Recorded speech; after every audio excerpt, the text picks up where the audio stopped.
All right, Shalom and Purim Sameach. I'm Zach Waller, and I'm very excited to study the book of Esther with you and with my good friend, Rabbi Yonadav Zar. So welcome, Rabbi Yonadav Zar. Shalom, shalom. All right, so before we jump into studying the book of Esther, I wanted to hear from you, Rabbi Yonadav, about some of the customs. I know around this time of year, we start seeing children dressed up in costumes and different customs like that we see happening. What are the customs here in the land of Israel for the festival of Purim? Okay. We have four written customs for Purim. We will talk about them in the Megillah, when we talk about the Megillah. Okay. But you asked about a special custom to dress up and to change the view. And I think the root of this custom is like to say that in Purim everything is a change. Is the bad view become good. We thought that this is the low situation, the bad situation, and we see in the end it's absolutely opposite.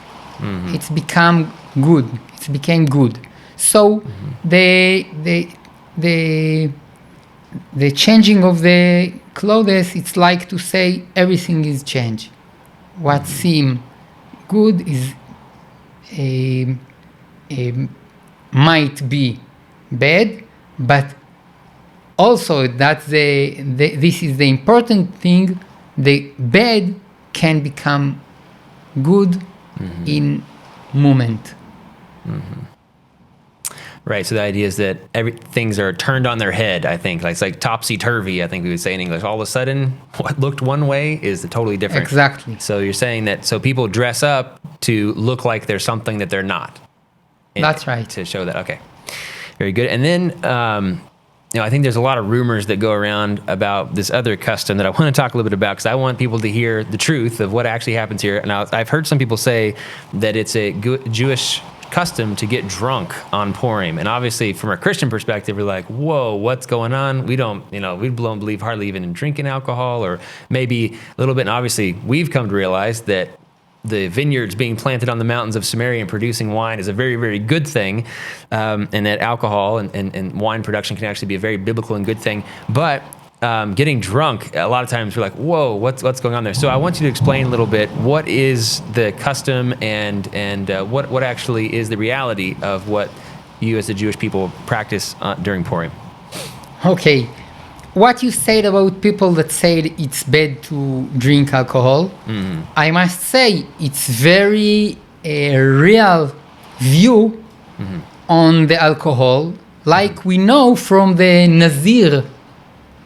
One who should not drink alcohol, should not drink wine, because he wants to be holy in his life.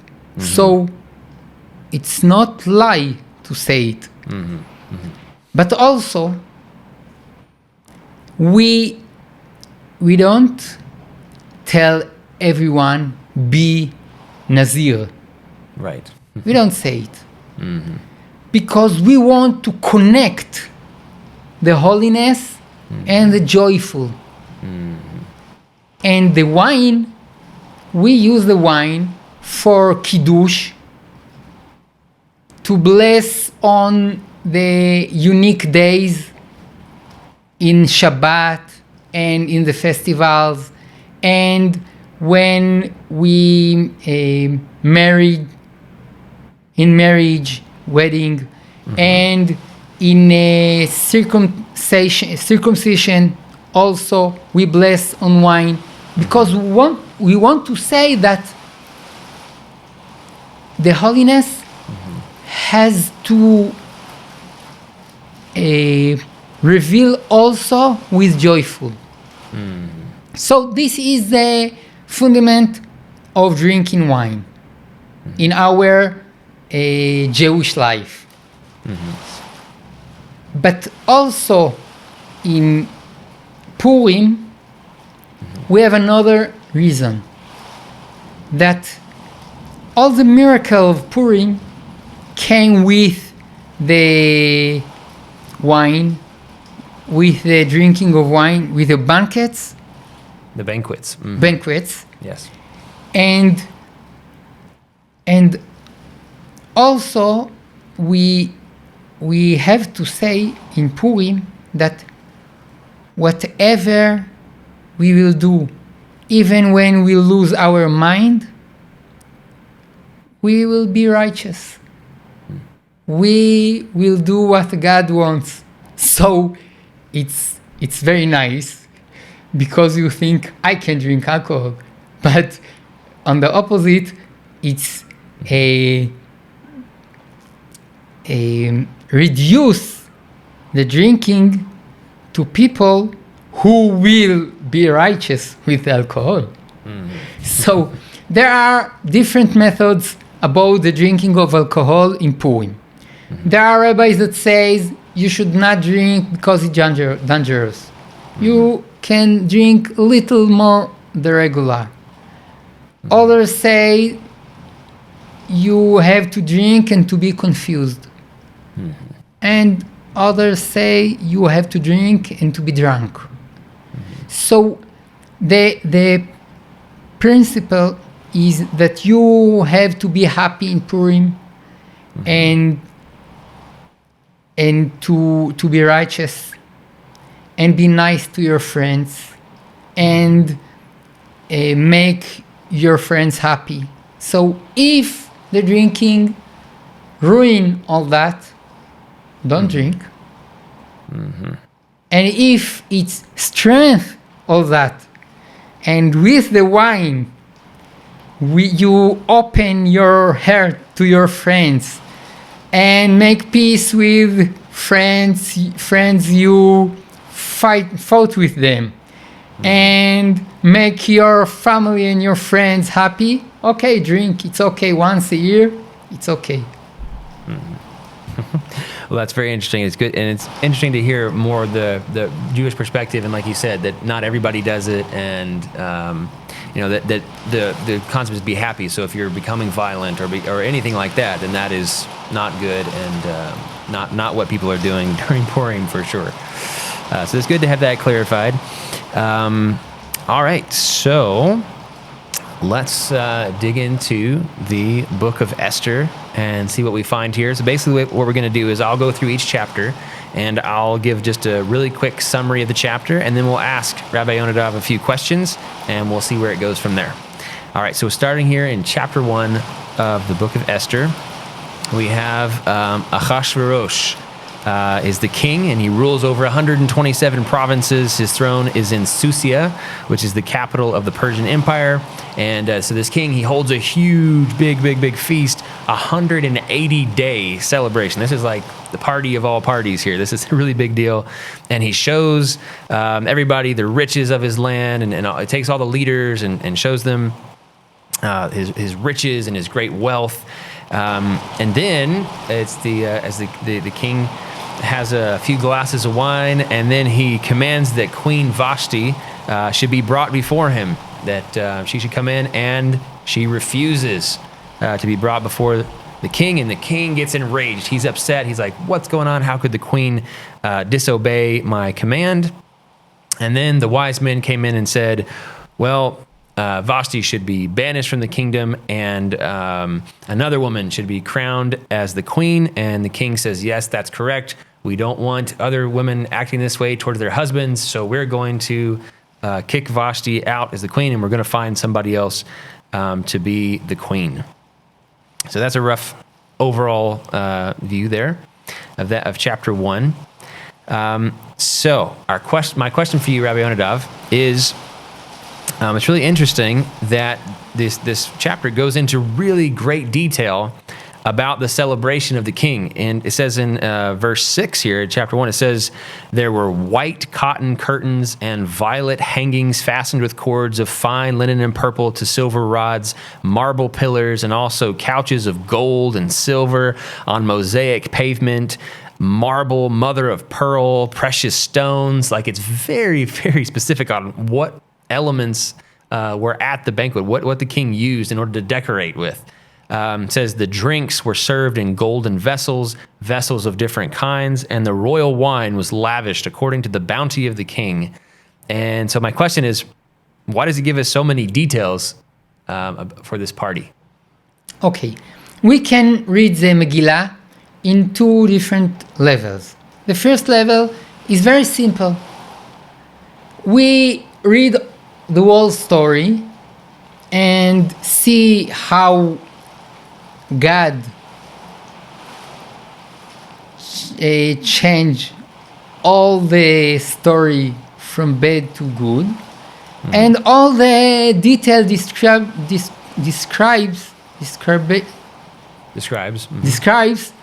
are serve this story.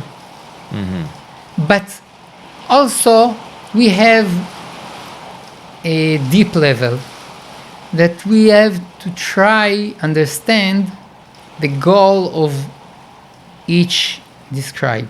So here it's very important incident in the Megillah, because the Talmud says that this party Achashverosh made because the 70 years since the Babylon exile, or the Babylon kingdom passed, and the temple did not build.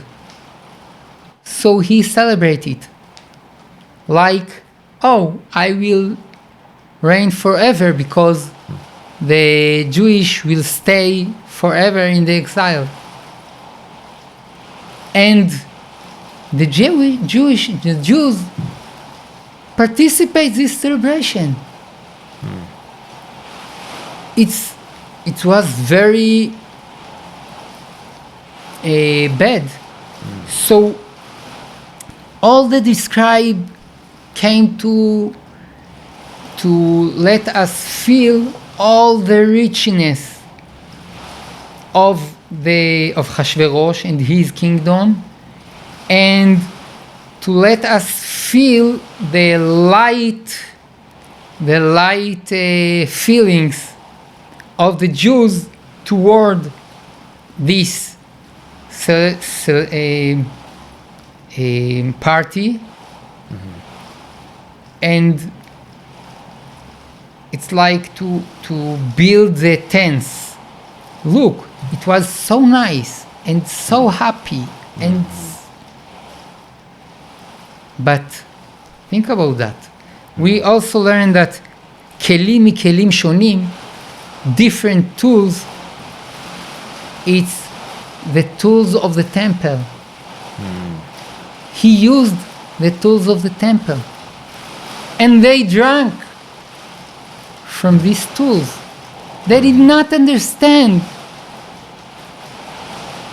that it's so serious. They should not participate. So sometimes the detail describes of the party build the right understanding of the situation. It's very interesting. So basically you're saying that in verse 7, it says vessels of different kinds in this translation. So you're saying there where it says that one idea is that these vessels of different kinds were actually taken from the temple and being used in this party. So that puts it on a whole different level. That's why we read it in sad melody. These three words. וכלים מכלים שונים. Because it's a clue for the destruction of the temple. Wow. Wow, and also for you guys listening to the video, we also have another video that we made with Rabbi Yonadav singing through the entire book of Esther. So if you would like to watch that, you can also look for that on the YouTube channel there and see that as well. Also wanted to mention, you may hear as we're recording here that there's some rain. We're getting rain here on the Mount of Blessing in the land of Israel, which is a great blessing that the land of Israel is getting rain. But if you hear that noise in the background, that is from the rain. All right, Rabbi Yonadav, anything else here in chapter 1 that you'd like to mention before we go on to chapter 2?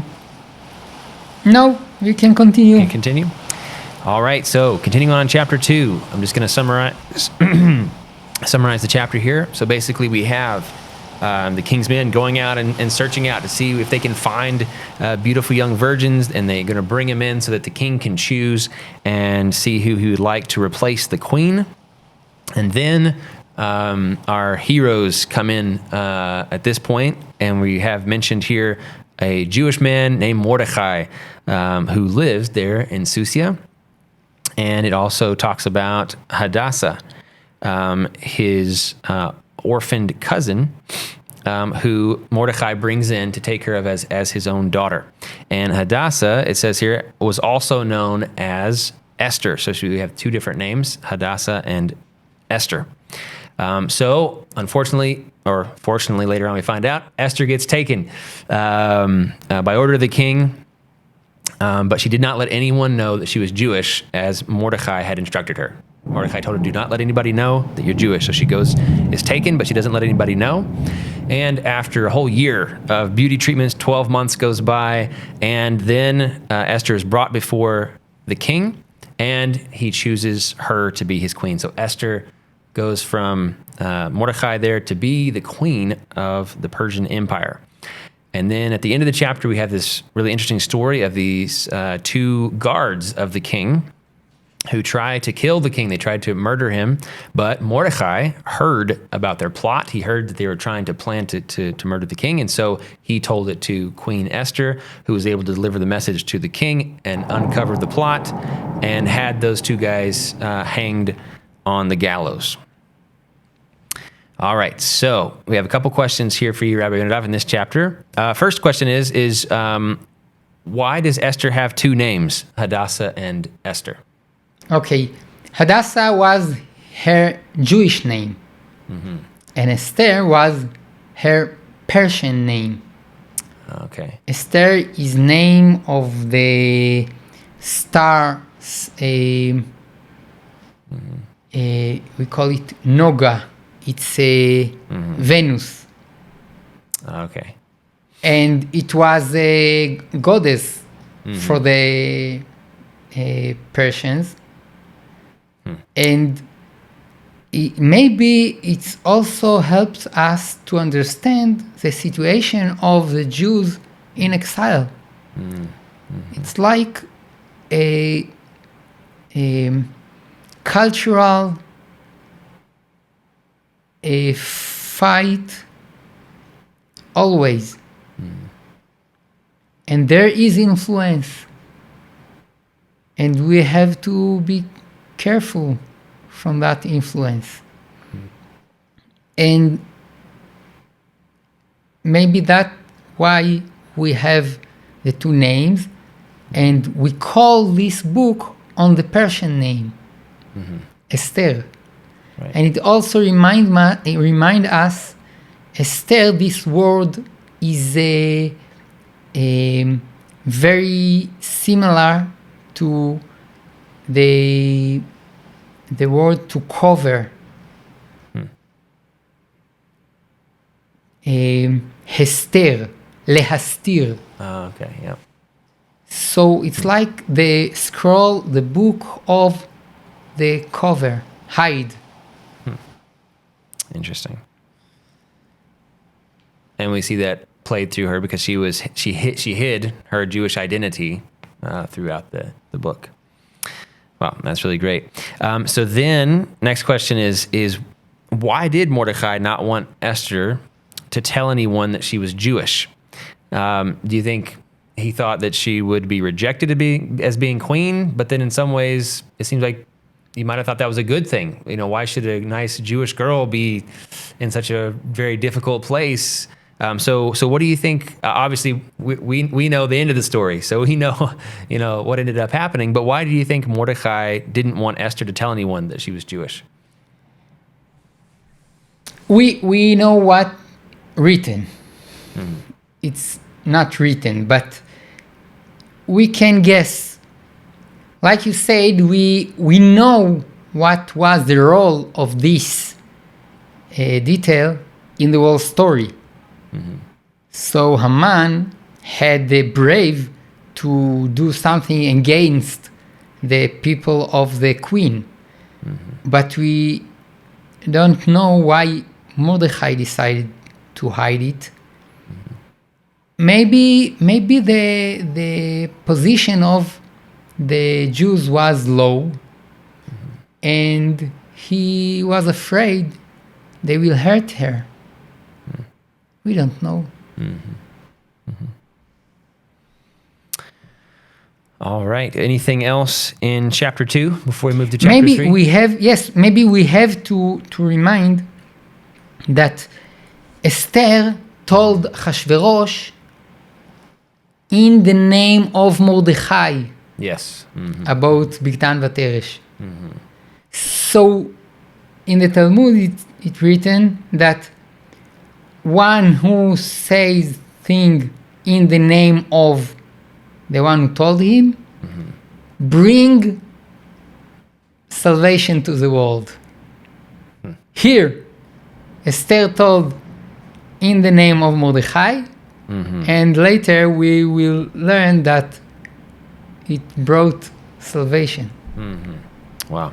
That's a really good lesson, because basically, if I'm understanding correctly, you're saying that because she said, hey, Mordecai told me this, and I'm telling you, that she didn't take the glory for herself. Like, oh, I could save the king, whatever, but she chose to be humble and say, no, Mordecai is the one who gave me the message and passed on. So in our lives, if we hear something from somebody and we say it in their name, and say that we learn from them and humble ourselves, then we're able to bring salvation. Is that That's right. Correctly? Yes. Very good. Yeah, I think that's a very, very important lesson, especially in our Western culture where things can be very pride-centered, but to be humble and to give honor to other people is such an important thing. Okay, so we're going to move on to chapter 3. Unfortunately, obviously, there's so much more we could go into depth, but we want to try to get through this in a somewhat timely manner. So we're going to move on to chapter 3. And here now we have Haman coming on the scene, and he's promoted by the king. All of a sudden, he gets up to a very high position, and the highest position next to the king. And then he comes out, and Mordecai does not bow down to him. Mordecai refuses to bow down to Haman.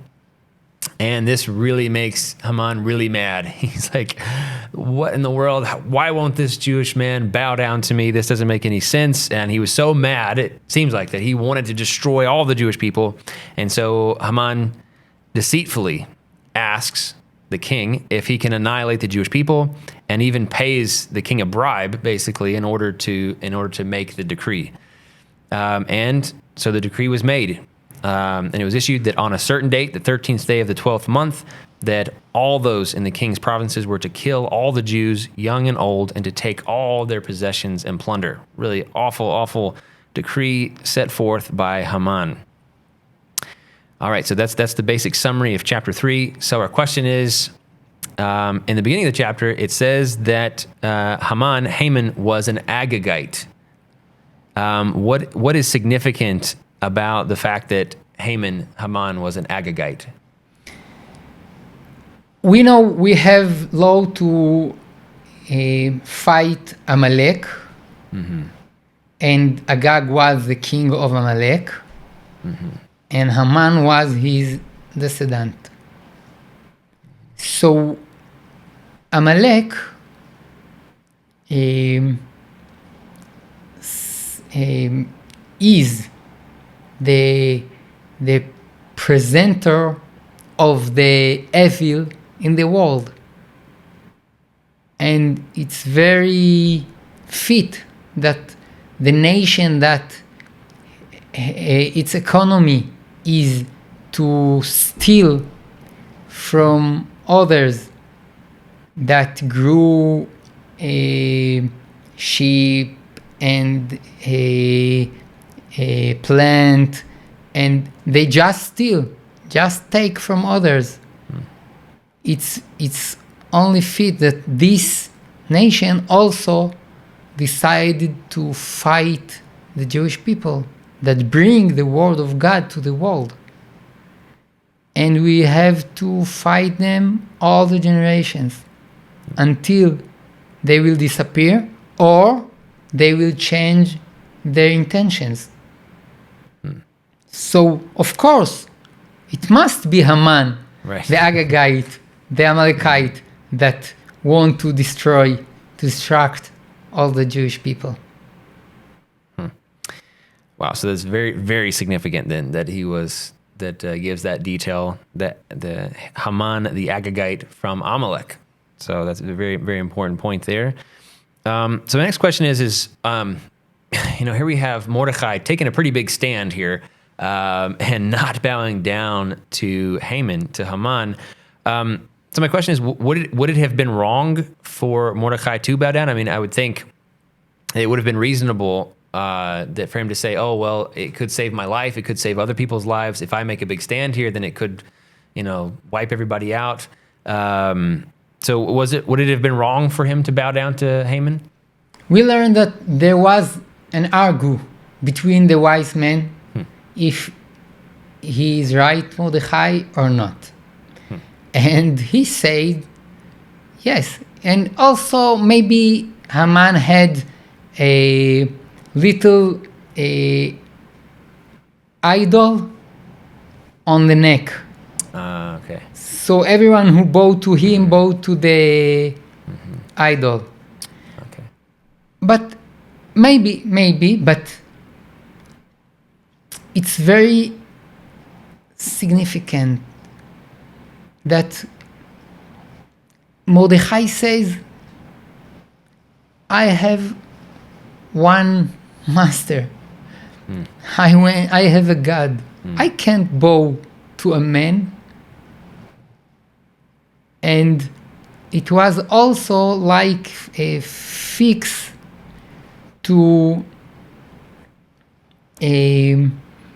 people in the days of Nebuchadnezzar that bow to his idol. So he says we have to fix it.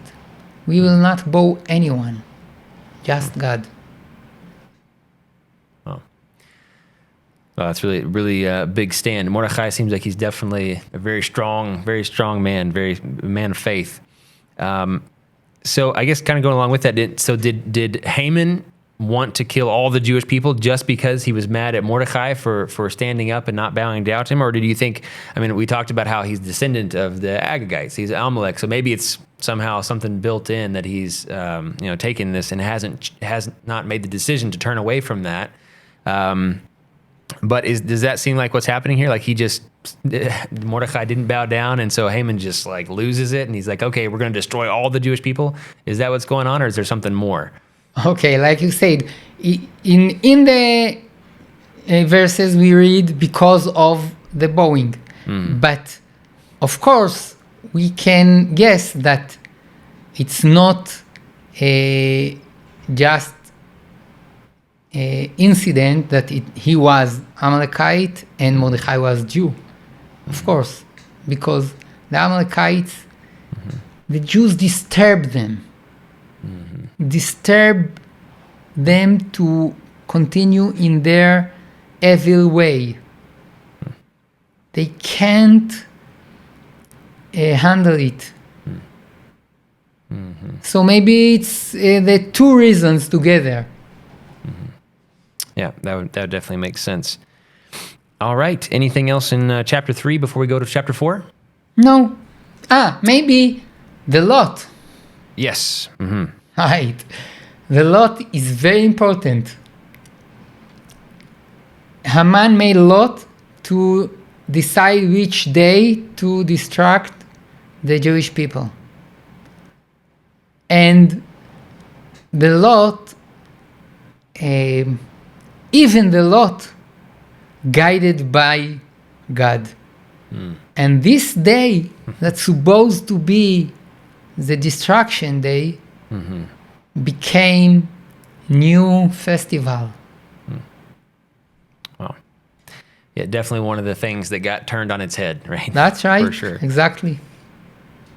Very good. Okay, so chapter 4, we have Mordecai hears the decree, and he rips his clothes, he puts on sackcloth and ashes, and he goes to the entrance of the king's gate, and he's mourning, he's crying, he's being loud and mourning this horrible decree that's being made.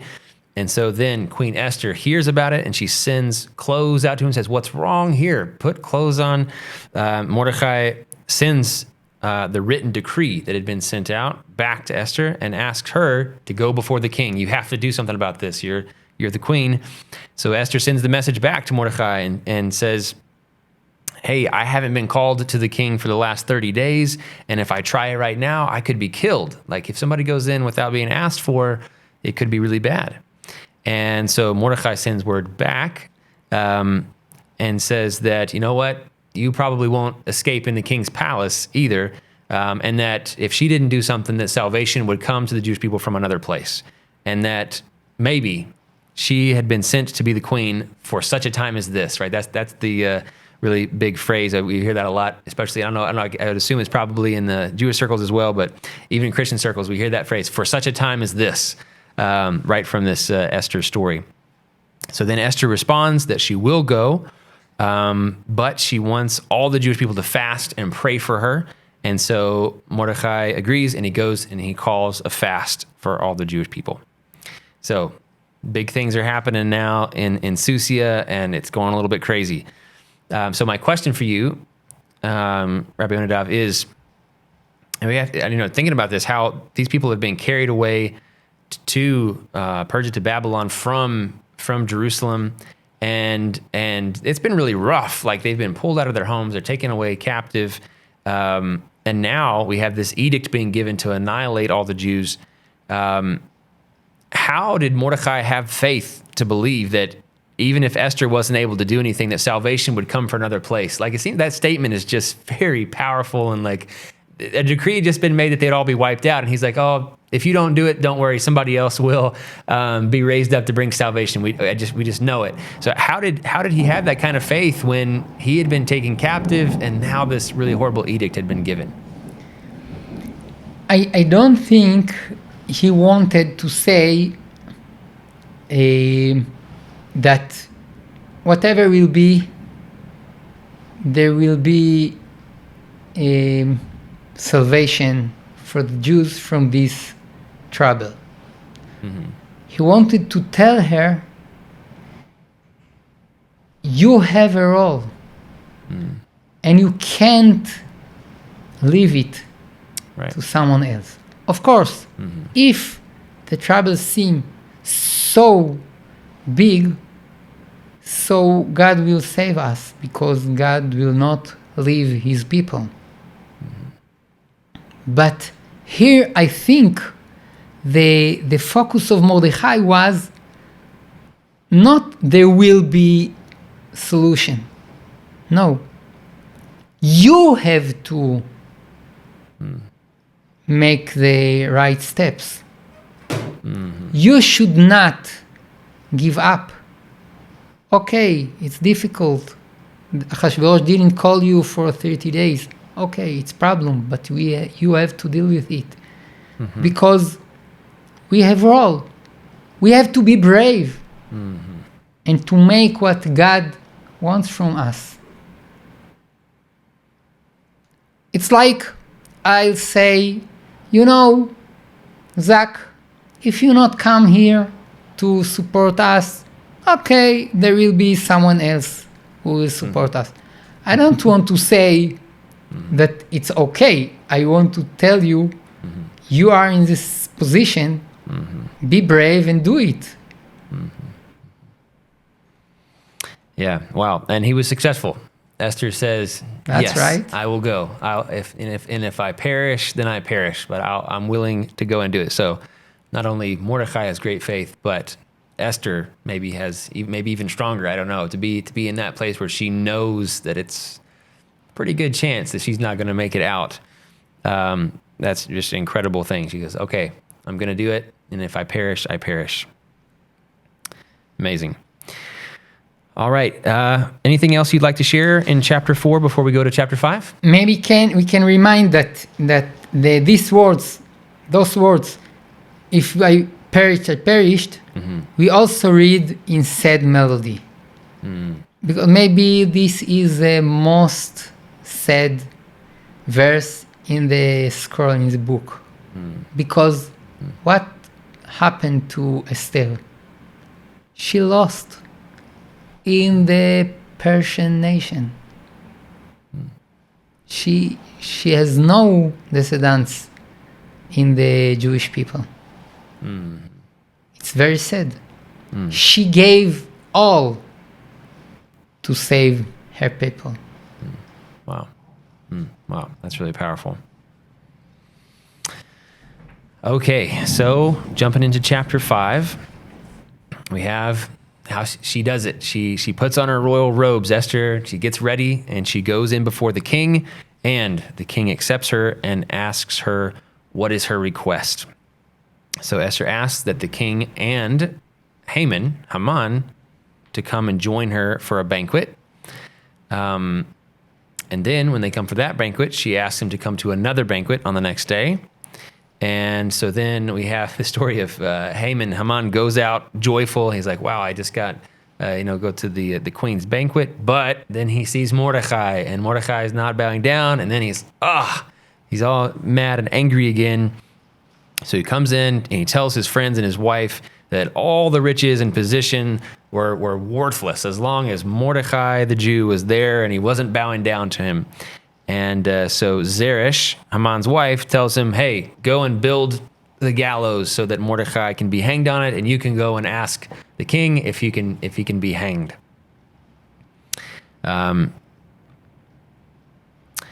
So it's a very interesting chapter, and I guess my first question here is, why did Esther invite Haman to the banquets? It seems kind of strange. You would think if the king was, he's the king of the whole land, if she's trying to get help in order to save her people, that she would just have him. But for some reason, she invites the enemy as well to be at the banquet. So what do you think, Rabbi Yonadav? Why did Esther invite Haman and the king to the banquets? Okay. Again, we don't know. It's not written. We can guess. We know the role of this invitation in the end of the story, when the Ahasuerus commanded to hang Haman immediately. So we don't know why Esther decided to do that.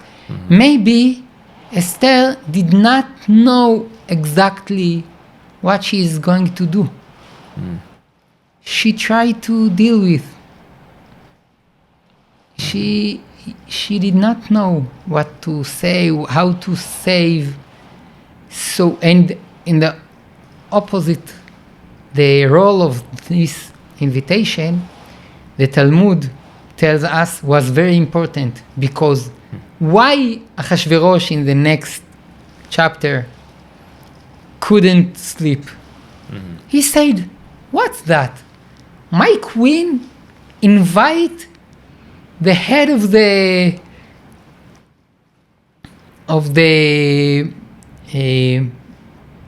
ministers to banquet with me, with her. What's that? Why no one tells me what's the story? So he asked, maybe someone told me something and I didn't reward it. Reward him. Read the book of the memories. So we talked about the next chapter, but in our chapter we don't know exactly, and I don't know if Esther had exact plan for that. Which maybe another similar question is why did she have two banquets? Like, that also seems kind of strange. Like, why did, she has them right there, but she says, oh, come back tomorrow for another banquet. Maybe she needs a courage. And also afterward, we know Right. why. Uh-huh. Because Haman had to build the gallows for himself. Right. Wow. Really crazy story. All right, so anything else in chapter 5 you'd like to point out? I want to say something general. Okay. That it's very appropriate to this story that we don't know the intentions of the people. Because they were tools in the hand of God. So after story we know what God intend. We don't know exactly what they intend. Right. Okay, so jumping on into chapter 6. So as Rabbi Yonadav started saying there, all of a sudden the king can't sleep. He's trying to sleep, he can't sleep. And so he asked, come and read the book of the memories, the book of the chronicles of the empire. And he's read about the story of how Mordecai had uncovered the plot to murder the king, and he hadn't received any reward. The king says, hey, well, what was he given? They said, nothing. He wasn't given any kind of reward. And right at that moment, in comes Haman. Haman comes into the court, and the king asks him, hey, what should be done for the man who the king delights to honor? And of course, Haman thinks, oh, well, it must be me who the king wants to honor. So let's see. He should be paraded about the city on the royal horse with the king's clothes, and it should be shouted out in front of him, this is to be done to the man who the king delights to honor.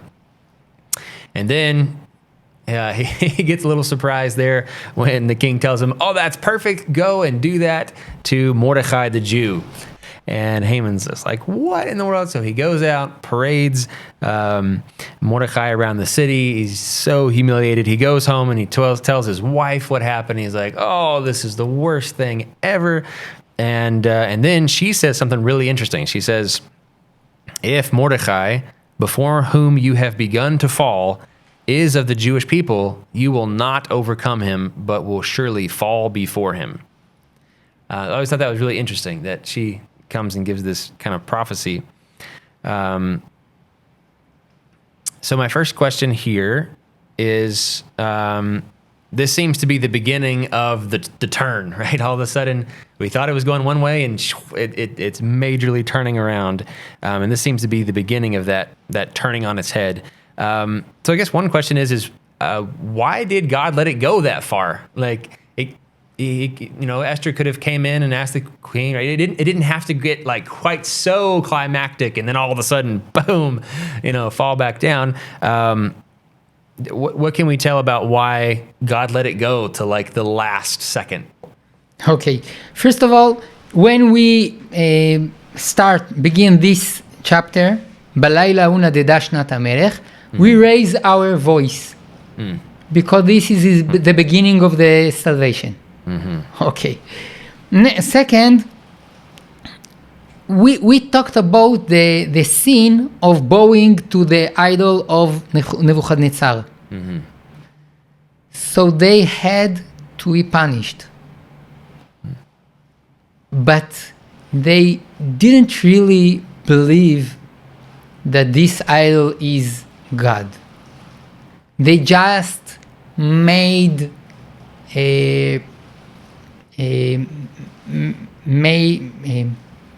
make face. They like pretended. Yes. So God also punished them same way. He just pretend, but he had to pretend so it will be punishment. So he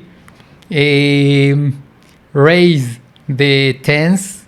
They are going to be distracted and raise and then break it because they did not intend really to bow to the idol. Wow, very interesting. Of course, they need this suppress to make a repentance. They need it. Right. And they repent. They fast, right? With Esther. They pray to God. Right. Mm-hmm. Wow. All right. Anything else? Sometimes we feel too comfortable in the exile. And we have to feel the problem of the exile. Yeah, it seems crazy. Like the whole story that somebody would come up and single out this certain people, and we have throughout history the same thing over and over again, where these things really don't make a whole lot of sense. Why did Hitler single out the Jewish people? Why do people who commit anti-Semitic acts today single out the Jewish people? Really, it doesn't make a whole lot of sense. I mean, especially today, Israel, the nation, the country of Israel is doing so many great things for the world, and people are still saying, "Oh, the terrible Israel, the terrible," and well, they'd be better off if they weren't, in Israel, in the land of Israel, part of the world community, whatever. So, really, it's kind of interesting. We have the same sort of thing, but like you said, maybe in a lot of ways, God is using that to help people move to where they're supposed to be and understand their role and those kind of things. And, a lot of times as my dad and I are teaching about Israel, we like to say, well, even if people who say they believe in the Bible and believe in God won't focus on Israel, even the secular people start focusing on Israel and talking about Israel and all these things, God's trying to show us, hey, there's something going on in the land of Israel, and we need to pay attention to what's going on. So here also, very interesting. we read that Zeresh told her husband, right, Haman, that she knew the importance of these people. Even they were the enemies. They knew the importance. Like today, all the anti-Semitists know the importance of the Jewish people. Even when they hate, they know the importance. Well, that's good. That was my other question: is why is she saying this? So that's a really good point. That she knew deep down in her heart that there's something with these Jewish people it was very important. The people that bring the word of God to the world. Yes. Wow. Very interesting. Interesting that she was willing to admit that she was willing to say, well, if this is how it is, then you're in big trouble. That's very fascinating. And maybe in a way that gave him one last chance to turn, right? He could have repented right there. Maybe, I don't know. Maybe there was a one last chance for him to decide not to go against. Maybe, I don't know. Okay, so chapter 7. We have the king and Haman going to the second feast of Esther. And there, Esther finally makes her request. She makes her petition. She says, ask the king, please save my people.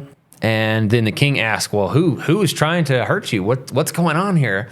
And she says, well, it's none other than this wicked Haman. He's the one who's trying to kill my people, the Jewish people. And so the king is very upset. He's, what in the world's going on? And then Haman begins begging for mercy and ends up, it seems like he's falling on top of Esther or falling on top of her bed, something like that. And the king's like, how dare you do this right here? And then one of the eunuchs there told the king, well, you may need to know this, that Haman actually just built the gallows for Mordecai. And so the king commands that Haman be hung on the gallows that he himself had made.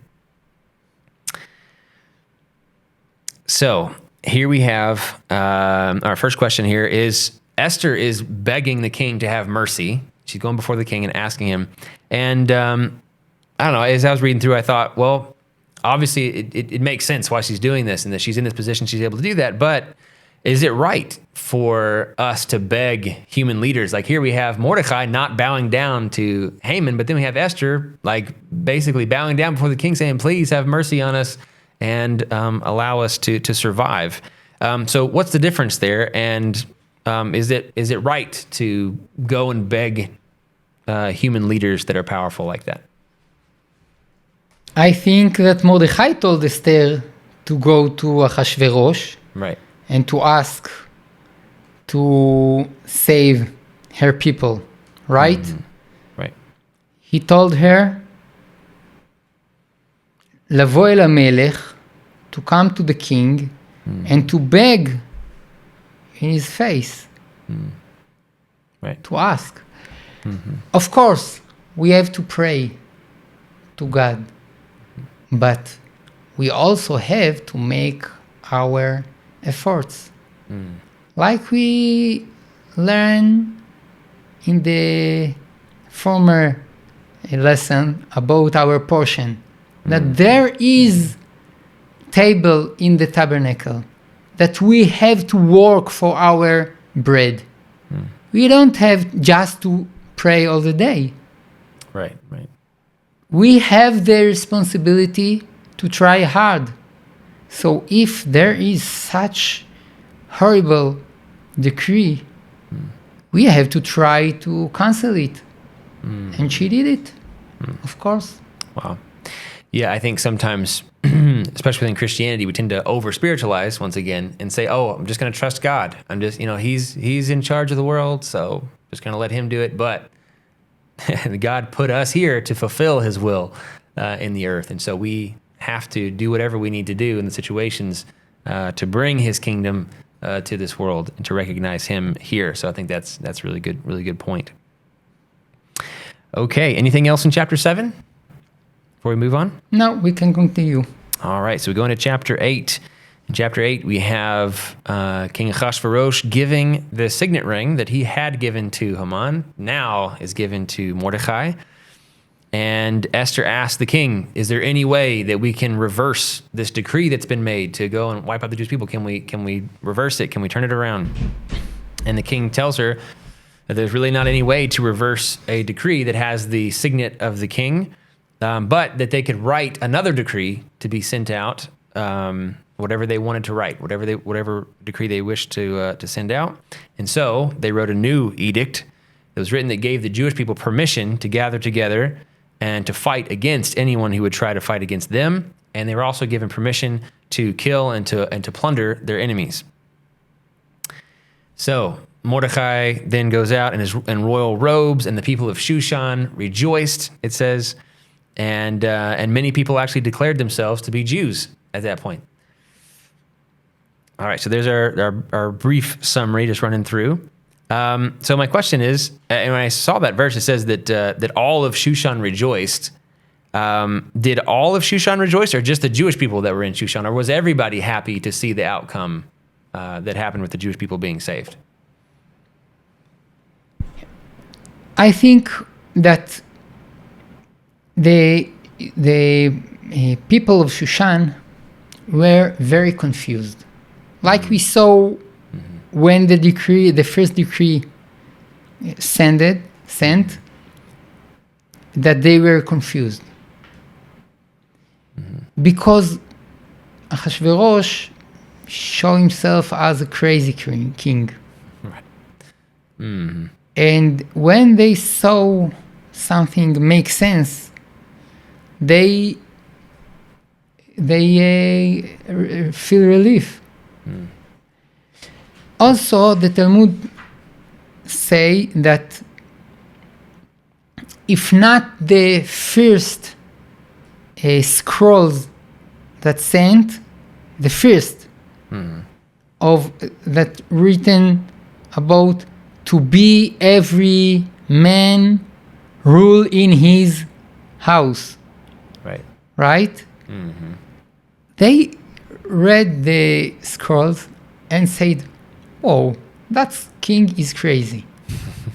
Who sends such scrolls? It's nonsense." So, because of those scrolls, when the decree that called them to fight the Jews on the 13th of the 12th month arrived, they did not kill all the Jews immediately, because they said, "Oh, another crazy scrolls." Right. Because they were confused. No one can behave like that, especially if he is king.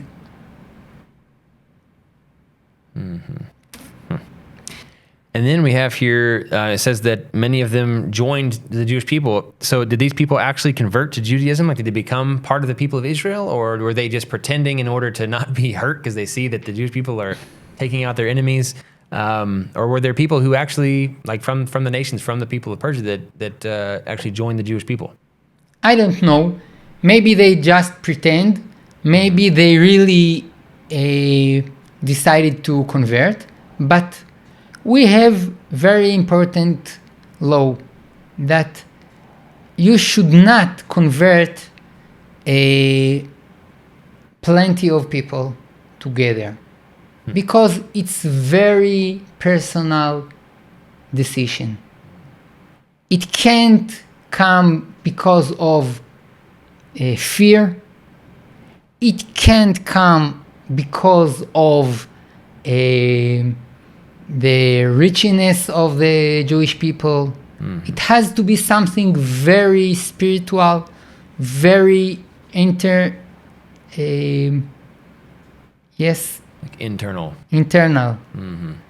So even if they really intend to convert, I don't know if there are remnants in the Jewish people from that conversion, and maybe they just pretend. I don't know. All right. Anything else in chapter 8 before No. we move to chapter 9? Keep going. Let's go.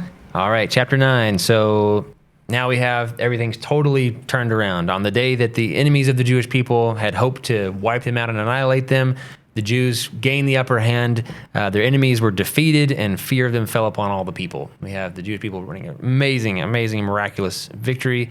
We have the 10 sons of Haman were killed. And then Esther requests that the Jews also be able to fight again on the next day and finish off the enemies of the Jewish people.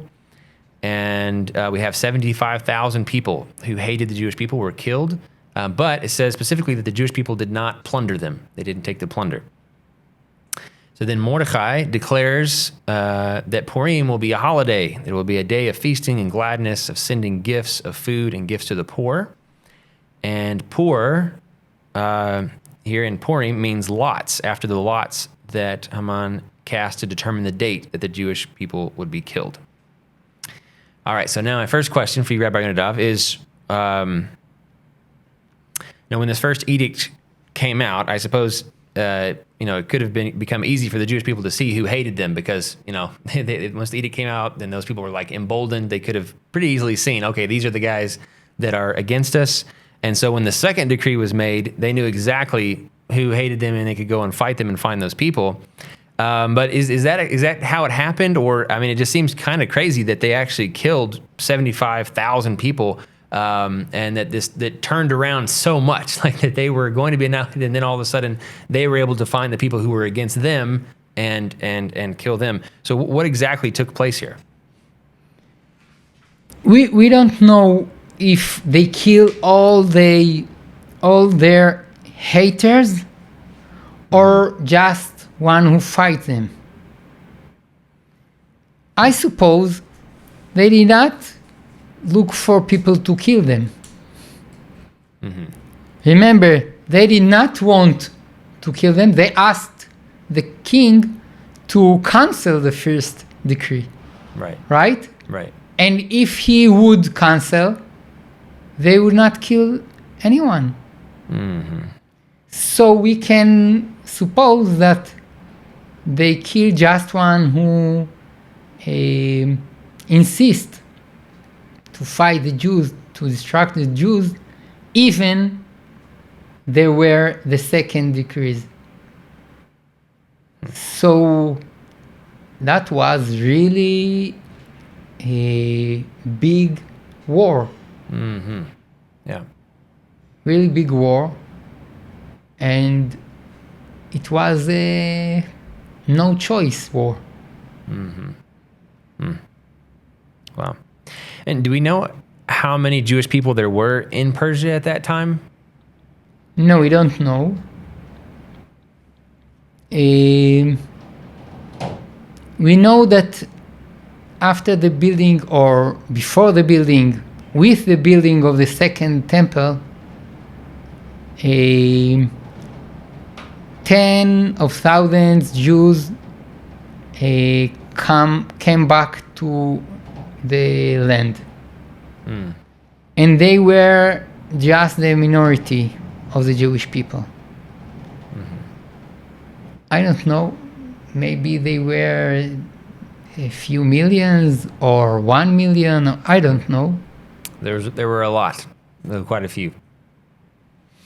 If 10,000 were minority, I suppose it was at least hundreds of thousands, and even more. Interesting. All right, so one more question here. It seems kind of interesting to me that Mordechai would decide to name the festival after the lots that Haman used to decide. Like, this is, amazing, great victory that happened here. So why did Mordechai choose to name the festival after the lots? There is verse in Mishlei that says, "Bechek yutal hagoral ומהשם כל משפטו." I think, I don't read here. So it's from the hand you throw the lot, and the income, The outcome. the outcome is from God. And Mishlei is Proverbs in English, Right. the book of Proverbs. Right. So it's very significant that it seems something absolutely without the hand of God, but we deep our view and we insist that all that incidents were from God. Yeah, and we can see that very clearly from what happened in the story. Like you said before, the exact day, I mean, it had to be on that day in order for it to all work out the way that it did. So we can definitely see God's hand throughout all of this.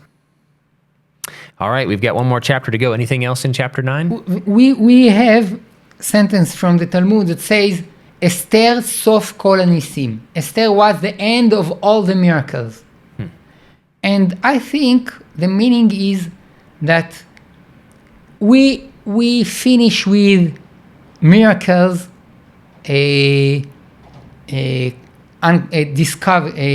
uncover, present, unnature miracles. We finished with that in the days of Esther.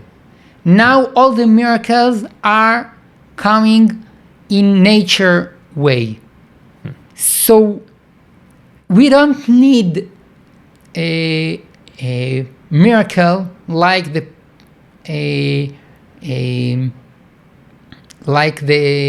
part of the sea or something like that.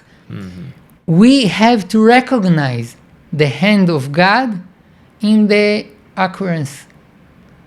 And like in our days, we can see the reality and know that God decided to fulfill the prophecies of the prophet. And other people can say, oh, the nationality is new movement in the world, and the new state, it's something new, something modern, and everything is just new and just nature and just nothing with God. No, we know this is miracle. The miracle from the type of Esther. Wow. Yeah, it's amazing how something can be hidden, but so clear, right? That's right. It's not there, but it's very obvious what's happening. Very good. All right, so the last chapter here, very short chapter, chapter 10, basically it talks about how, the beginning, I believe it says that King Ahasuerus' empire grew, and it says Mordechai became a great leader and helped the Jewish people. So I had a few questions here as we're wrapping up. just overall. And one of the things we were just kind of talking about, the really fascinating thing, is that the name of God is never mentioned in throughout the entire book of Esther. So I was asking you, Rabbi Yonadav, we kind of, like I said, started digging into that a little bit, but why is that the name of God doesn't appear in the book of Esther? To educate us, to find always the hand of God in the history, in the reality, even we can't find the name. To know that always God is guides all our reality, all our incidents. Wow, that's a good reminder that even if we don't see the Red Sea splitting in front of us, we can see lots of other miracles and see God's hand, just like here in the book of Esther. All right. Anything else? Any main themes or final thoughts before we wrap up our study time? No. I think we covered it all. All right. Very good. Well, thank you so much, Rabbi Yonadav, for taking your time to study with us and to share with us from the book of Esther. And I wish you a happy Purim. And for everybody that's watching, you guys have a wonderful Purim Sameach. And thank you guys so much for watching. Hope you guys have enjoyed this. And if you have, we'd encourage you to share this with your friends and family. Put it out on your social media platforms, whatever you use. We'd love to get the word out. And Purim Sameach from the heartland of Israel.